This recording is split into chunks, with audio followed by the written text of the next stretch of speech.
시청자 여러분 반갑습니다. 오늘의 코인 이지영입니다. 자, 오늘은 이지영의 인사이트를 통해서 보다 다양한 내용들 전해드릴 예정인데요.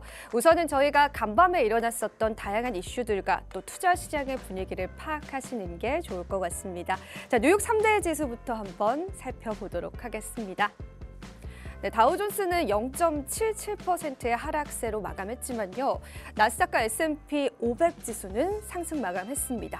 특히나 나스닥이 1% 넘게 큰 상승률을 보여줬는데요. 자, 엔비디아를 필두로 이 반도체 관련 업종들과 몇몇 기업들이 큰 상승률을 나타내면서 투자 시장을 좀 끌어올리는 분위기였습니다. 하지만 거시경제적인 측면으로 아직까지 시장의 분위기는 다소 모호합니다. 아직까지 부채 한도 협상이 이루어지고 있지 않은 상황에서 공화당 의원은 부채 한도 협상에 난항을 겪고 있다라는 난색을 표하기도 했지만 조 바이든 대통령은 이 협상에 진전이 있었다라면서 양측의 엇갈린 반응들이 나오고 있는 상황입니다. 자, 그에 따라서 국채 금리가 크게 올랐습니다. 지금 현재 사태에서는 4.5% 부근에서 거래되고 있는 모습입니다. 자, 그리고 골드는 연일 하락하고 있고요. 달러 같은 경우에는 좀 매섭게 오르고 있는 모습입니다. 현재 구간에서는 104달러 선에서 거래되고 있습니다. 자, 암호화폐 시세도 살펴보실 텐데요. 비트코인 시세부터 한번 살펴보시죠. 네, 비트코인은 다소 부진합니다. 26,000달러에서 아직까지 거래되고 있는 모습이고요. 이더리움 시세도 한번 살펴보겠습니다. 이더리움은 그나마 좀 잘 지켜주고 있습니다. 1,807달러 선에서 거래되고 있는 모습입니다. 최근 들어서 암호화폐 시장이 좀 잠잠한 흐름들 이어져 가고 있는데요. 그에 따라서 이 알트코인들도 크게 변동성 없는 모습입니다. 리플은 0.45달러에서 거래되고 있고요. 카르다노 에이다가 0.36달러에서 거래되고 있습니다. 솔라나도 어제 대비해서 큰 변동성 없는 모습입니다. 다소 심심한 시장이 좀 연출이 되고 있죠. 그에 따라서 투자자분들은 또 지루함을 많이 느끼실 텐데요. 오늘도 저희가 준비한 이슈들 살펴보시면서 또 다양한 갈증들 해소해 보시면 좋을 것 같습니다. 자, 오늘 첫 번째 이슈부터 한번 살펴보시죠. 자, 오늘 첫 번째 이슈입니다. 리플의 공격적인 기업 인수의 이유는 무엇일까요? 자, 간밤에 리플이 또 하나의 기업을 인수했다라는 소식이 전해졌습니다. 자, 글로벌 암호화폐 거래소인 비트스탬프의 일부 지분을 인수했다라고 전해졌는데요. 이 비트스탬프 같은 경우에도 꽤나 큰 글로벌 거래소 중에 하나입니다. 자, 비트스탬프는 글로벌 암호화폐 거래소 순위 약 7위 정도를 차지하고요. 뭐 이런 인수 소식 때문인지는 모르겠지만 이 비트스탬프의 거래량도 최근 들어서 좀 감소하는 게 아니라 증가했다라는 소식도 함께 전해졌습니다. 그리고 이 비트스탬프 안에서 리플의 거래량은 전체 거래량의 무려 30%나 차지하고 있기 때문에 리플의 입장에서는 비트스탬프를 인수하는 것이 더 긍정적인 요인으로 작용할 수 있을 것이다라는 분석이 나오고 있는 상황입니다. 그런데 최근 들어서요, 이 리플이 기업 인수를 조금 더 적극적으로 해나가고 있습니다.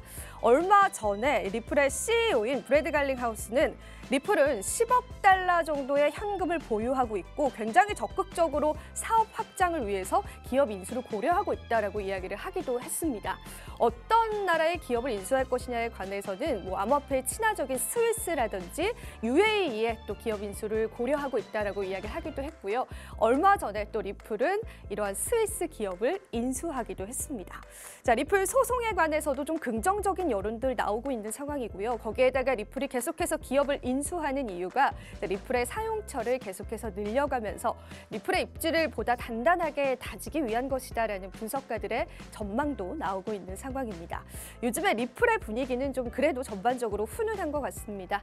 힘맨 문서에 관해서도 또 판사가 SEC 요청을 기각했다라는 사건이 리플에게도 긍정적인 영향을 미치고 있는데요. 그에 비해서 시세는 다소 주춤하긴 하지만 앞으로 리플이라는 기업의 확장성에 관해서도 우리가 기대해보면 좋지 않을까 싶어서 오늘 첫 번째 이슈로 가지고 나왔습니다.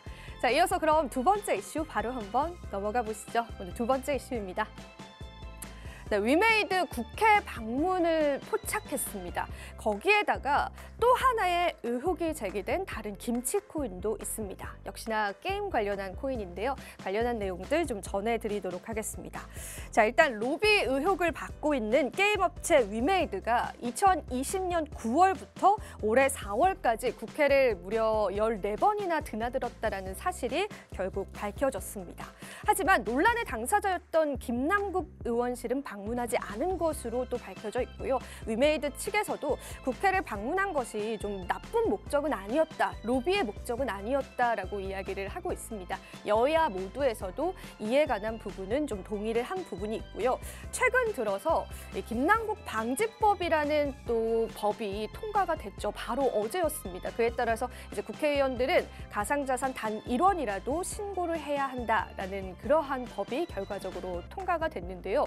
자, 그런데 또 하나의 코인이 좀 의혹을 받고 있습니다. 여러분들도 잘 아실 겁니다. 자, 일단 마블엑스라고 불리는 넷마블 코인이죠. 이 넷마블 코인 역시도 거래소에 상장되기 이전에 김남국 의원이 무려 9억 원어치를 사들였다라고 하는데요. 자, 이 부분에 관해서 넷마블 측은 거래소만 알 수 있는 상장일이기 때문에 우리는 전혀 무관하다라고 책임을 좀 거래소 쪽에 떠넘기는 분위기를 연출하기도 했습니다.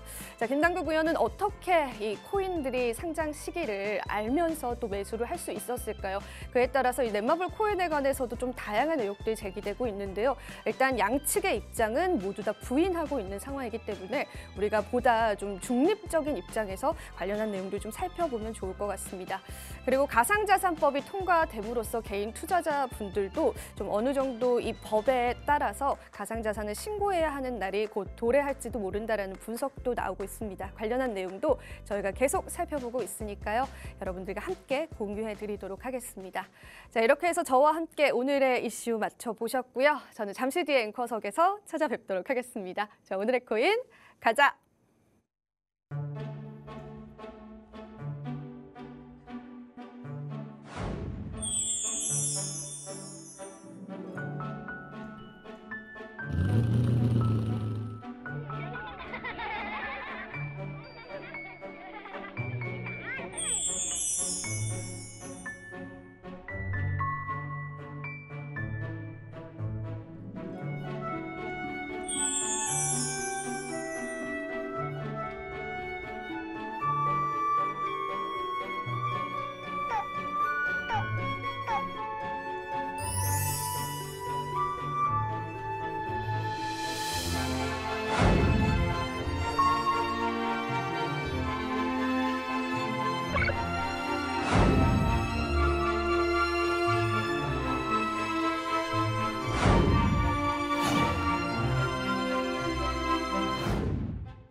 네, 오늘의 코인, 오늘은 이지영의 인사이트 시간으로 돌아왔습니다. 자, 매주 금요일 여러분들과 저와 단 둘이서 함께하는 시간이죠. 자, 오늘도 시장에 관한 다양한 분석들 좀 준비를 해봤습니다. 온체인 분석부터 또 지갑 분석부터 또 비트코인과 다른 투자 자산의 상관관계 속에서 우리가 시사할 수 있는 점들까지도 모두 다 준비를 했기 때문에 여러분들께서 오늘 이 시간도 끝까지 함께해 주시면 될 것 같습니다. 자, 그렇다면 제가 오늘 첫 번째 주제부터 한번 열어보도록 하겠습니다. 자, 이지영의 인사이트 오늘 첫 번째 주제는요. 비트코인 지갑이 말해주는 절대 지켜야 할 지지선에 관한 이야기 오늘은 준비를 했습니다. 네, 얼마 전에 글래스노드 리포트가 또 한 번 발간이 됐습니다. 그 리포트에서 우리가 굉장히 시사할 볼만한 그러한 점들이 많았는데요. 그래서 사실은 오늘은 이 온체인 분석만 하더라도 어찌 보면은 시간이 모두 다 좀 부족할 정도로 많은 양을 준비하기는 했습니다. 하지만 그래도 제가 최대한 좀 간략하게 설명을 드리면서 여러분들이 보다 다양한 정보들 얻어가실 수 있도록 좀 준비를 해보도록 하겠습니다. 그런데 한 가지 좀 먼저 말씀을 드리자면 글래스노드에서 이야기했었던 이 중요한 지지선이 지금은 살짝 좀 깨질 수 있는 그러한 가격 상황에 와 있습니다. 관련해서도 계속 이야기 전해드리도록 하겠습니다. 자, 그러면은 첫 번째 자료부터 한번 살펴보도록 하겠습니다. 자, 이 자료 같은 경우에는 뭐 실현 손익에 관한 그런 자료다라고 좀 이해를 하시면 될 것 같은데요. 일단은 우리가 좀 최근 불장이라고 여겨졌었던 2021년도 때 보시면은 이 녹색이 거의 분포되어 있는 게 보이실 겁니다. 그러니까 여러분들이 이해하실 때는 좀 녹색이 많이 분포가 됐다라는 부분들이 많은 투자자들이 그래도 좀 상승 그리고 또 수익 상태로 현재 분포되어 있다라고 좀 이해를 하시면 될 것 같고요. 그리고 이제 본격적인 하락장이 시작이 됐었을 때는 이 빨간색이 많이 분포되어 있다라는 게 보이실 겁니다. 그러면 우리가 지금 현재 시점은 어떻게 될지를 한번 봐야 될 것 같습니다. 저는 좀 빨간색이 많이 분포되어 있지 않을까라고 예상을 했었는데 글래스노드 리포트에서는 그래도 녹색이 더 많이 분포가 된 것을 볼 수가 있습니다. 하지만 그 볼륨 자체는 굉장히 적죠. 이러한 부분들도 우리가 염두를 해봐야 될 것 같고요.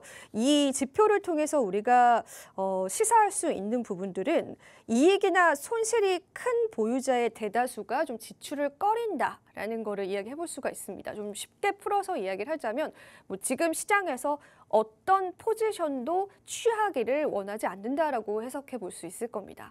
제가 좀 앞서서도 온체인 지표들을 좀 잠깐씩 다뤄드리면서 현재 지갑에 관한 거래량들이 굉장히 축소됐다라고 말씀을 드렸습니다. 어찌 보면 약간 잠재기다라고 표현을 할 수도 있겠는데요. 그만큼 이 비트코인을 비롯한 암호화폐 시장 자체가 현재는 굉장히 좀 잠잠한 상황이다라고 이해를 해보시면 될 것 같습니다. 자, 다음 장도 한번 보겠습니다. 오늘 주제와 부합하는 그런 하이라이트 좀 지표다라고 보시면 될 것 같은데 이 실현 가격이 조정이 됐습니다. 자, 이 실현 가격에 도달을 하게 되면은 이 투자자들은 어떠한 포지션을 취하게 되는데요. 이 실현 가격이 우리가 테라 루나 사태를 겪었던 2022년도를 기점으로 좀 조절이 돼서 지금 현재 이 수준에 와 있거든요. 그런데 그 수치가 25.2K다라고 합니다.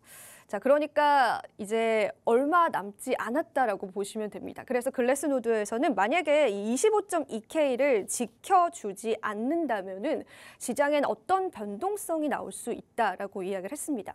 심리적으로 굉장히 중요한 가격 라인이다라고 글래스노드는 이야기를 한 만큼 우리가 사실 25.2K를 지켜주는지의 여부들을 좀 봐야 될 것 같고요. 물론 시장에는 뭐 다양한 기술적인 차트적인 분석도 존재하고 있습니다. 하지만 이 글래스노드의 리포트에서 제시한 이 가격은 아무래도 이 지갑의 동향들과 또 그간의 어떤 데이터들을 토대로 좀 냈던 그러한 또 가격대이기 때문에 여러분들이 조금은 주목을 해보시면 좋지 않을까 싶어서 오늘 이 지표를 가지고 왔는데요. 일단은 25.2K에 좀 비트코인이 도달하게 된다면 그동안 어떤 액션도 취하지 않았던 투자자들이 매도를 하거나 매수를 할 것 같은 확률은 좀 크지 않고요. 대부분 좀 매도를 하거나 시장에 관해서 좀 항복을 할 수 있다는 우려감이 좀 존재한다라고 이야기를 했습니다. 그래서 우리가 25.2K를 지켜주는지를 좀 봐야 될 것 같고요. 25.2K가 사실은 얼마 남지 않았습니다. 최근 들어서 이제 비트코인이 조금 더 하락을 하면서 26,000달러 선을 좀 겨우 지켜주고 있는 시점인데 25.2K가 도달되지 않도록 비트코인의 가격을 좀 우리가 지켜보는 것이 현재 시점에서는 중요한 것 같습니다. 글래스노드에서는 이 25.2K라는 실현 가격에 도달을 하게 되면 이 투자자들이 어떤 액션을 취할 것이다라고 보고 있는데 그 액션으로 인해서 우리 시장이 좀 단기적으로 흔들리거나 또 충격을 받을 수 있다라는 분석까지도 내놓기도 했습니다. 자, 그렇다면은 다음 지표를 좀 보여드리겠습니다. 이 지표는 굉장히 의미 있는 지표다라고 보시면 될 것 같습니다. 제가 한 이틀 전에도 또 앵커 브리핑 통해서 이 지표를 보여드린 적이 있었는데요.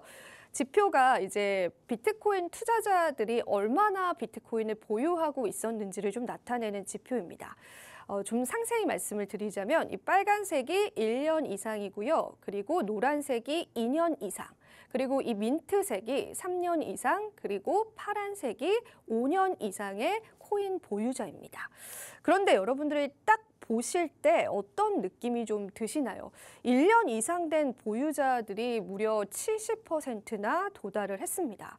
그리고 그뿐만 아니라 2년 이상 된 코인 역시도 54%나 도달했다라는 게 아마 포착이 되실 겁니다.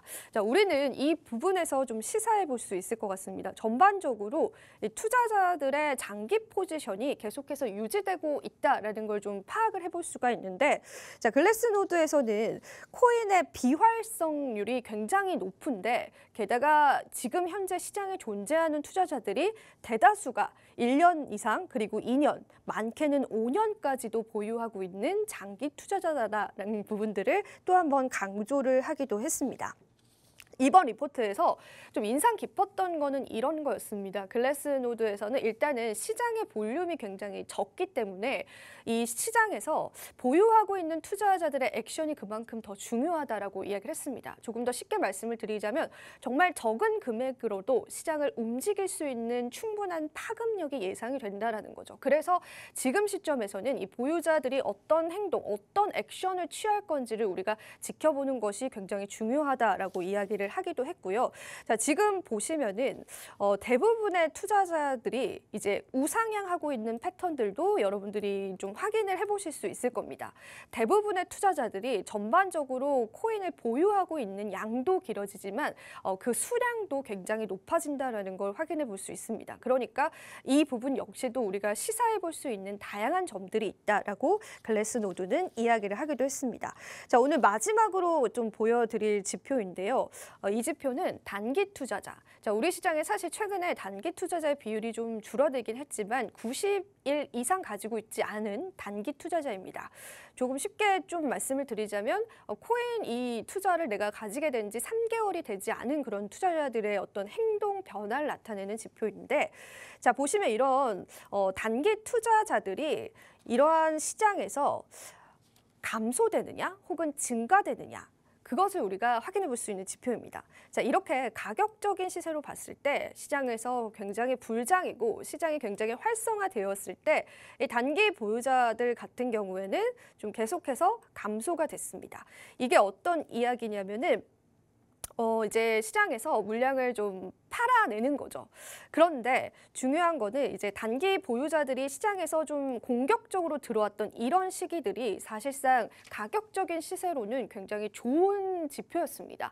하지만 좀 안타깝게도 지금 시점에서는 단기 보유자들이 대부분 좀 감소가 되고 있는 시점이다라고 글래스노드는 또 한 가지 이야기하기도 했습니다.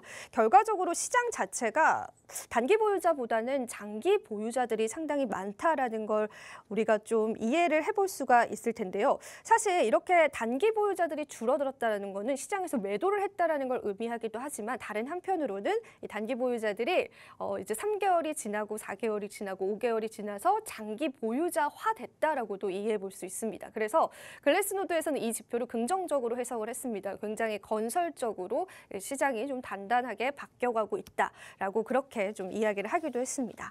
결과적으로 좀 종합을 해드리도록 하겠습니다. 글래스노드는 quiet but confident라고 했는데 조용하지만 자신감 있다라고 지금의 시장을 설명하기도 했습니다.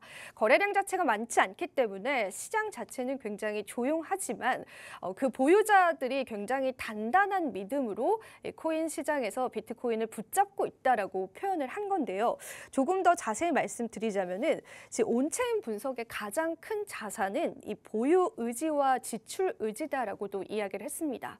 뭐 시장에는 다양한 매크로적인 분석이 존재합니다. 하지만 우리가 이 온체인 지표를 보는 거는 이 시장 참여자들, 이 보유자들이 어떤 액션을 취할 것인가를 미리 내다볼 수 있기 때문에 이 지표가 중요하다라고 글래스노드는 이야기를 하기도 했습니다. 그렇기 때문에 글래스노드는 지난 2년 동안 이 시장의 지갑 동향들, 즉 온체인 지표들을 쭉 살펴봤는데 이런 결론에 좀 도달했다라고 합니다.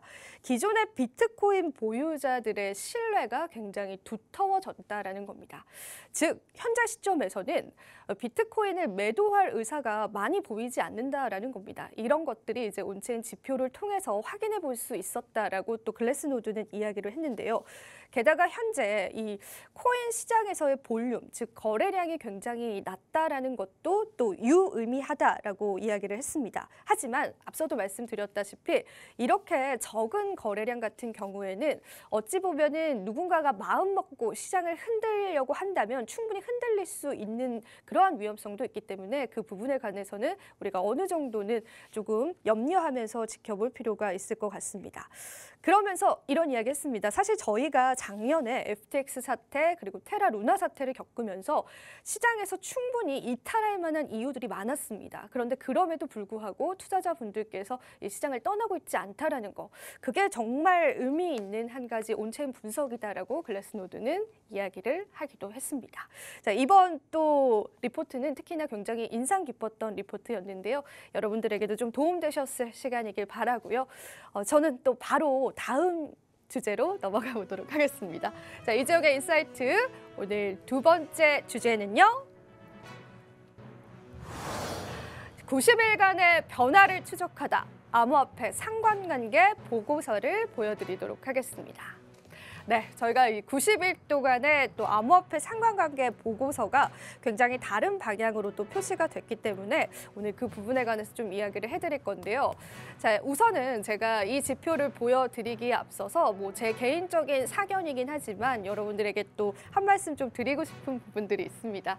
사실 제가 최근에 뭐 다양한 이슈들을 다루면서 뭐 시장에 관해서 또 어떤 관점으로 바라봐야 할지, 우리는 또 어떤 시점에 와 있는지에 관해서 고민을 많이 하게 됐습니다.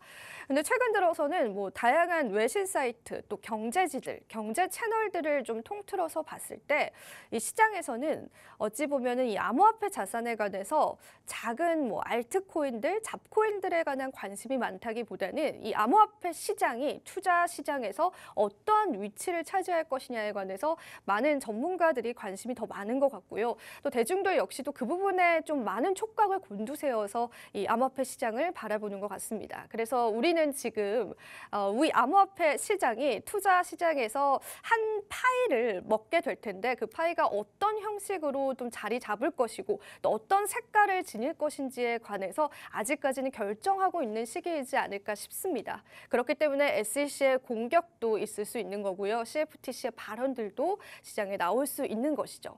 오늘도 그와 관련한 지표 하나를 여러분들에게 보여드릴까 합니다. 자, 비트코인의 상관관계 보고서다라고 제가 말씀을 드렸는데, 자, 이 비트코인이 최근 90일 동안요 증시와의 상관관계가 굉장히 많이 무너졌다라고 합니다. 예전에는 우리가 이 나스닥 지수를 보면서 뭐 코인 시장을 예측을 하기도 했었고 S&P 500 지수와의 상관관계가 굉장히 높다라는 그런 분석들도 많았는데 최근 90일간 엄청난 변화가 있었습니다. 그 부분 오늘 알려드려 보도록 할게요. 일단은 비트코인과 이더리움의 상관관계가 가장 높습니다. 그리고 여기서 눈에 띄는 부분은 자, 골드와의 상관관계도 지난번 대비해서는 상당히 올라간 수준이고요. 나스닥과 S&P 500 지수와의 상관관계는 최저치로 떨어졌다라고 합니다. 관련한 기사들 여러분들 많이 보셨을 텐데 사실상 이렇게 지표로 직접 보시는 거는 처음 보셨을 내용일 것 같습니다. 그리고 달러 인덱스와의 상관관계는 정말 역상관관계다라고 할 정도로 이러한 상관관계를 나타냈다라고 합니다. 여기에 따라서 여러분들이 잘 알고 계시는 잭도시 같은 경우에는 이번 90일간의 변화가 굉장히 의미 있다라고 이야기를 하면서 제가 앞서도 말씀드렸다시피 비트코인을 비롯한 암호화폐가 이 투자 시장에 어떤 위치 또는 어떤 모습으로 자리 잡을 것인가에 관해서 조금은 예측해 볼 수 있는 지표다라고 그런 이야기를 하기도 했습니다. 결과적으로 이 시장은 디지털 골드의 면모를 가지고 있으면서도 달러 인덱스와는 상충하는 모습을 보여주기도 합니다. 그리고 분명한 건 뉴욕 증시와의 상관관계 역시도 어느 정도는 좀 벌어지고 있다라는 부분들도 여러분들이 함께 염두를 해보시면 좋을 것 같습니다. 상관관계 분석은 굉장히 중요한 것 같습니다. 왜냐하면 우리가 사실 비트코인의 역사가 크지 않은 이 시점에서 어떤 지표들을 참고하면서 이 시장을 예측할지에 관해서는 계속 연구해야 할 부분이다라는 그런 생각이 들어서 제가 오늘 이 지표를 가지고 왔고요. 일단은 이러한 추세가 지속될 경우에 비트코인 같은 경우에는 이번에는 주식시장과는 무관하게 굉장히 독단적인 하나의 시장을 형성할 것이다라는 그러한 분석도 내놓고 있는 상황입니다.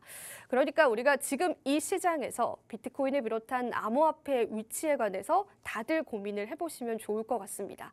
그렇기 때문에 우리가 더 힘든 것 같습니다. 너무나 다양한 의견들이 존재하고 있는 시장이지만 앞서도 제가 말씀드린 온체인 지표처럼 이미 시장에 참여했던 참여자들은 지금 이 시장을 떠날 마음이 거의 없다라는 부분들도 여러분들 꼭 기억을 해주시면 좋을 것 같습니다.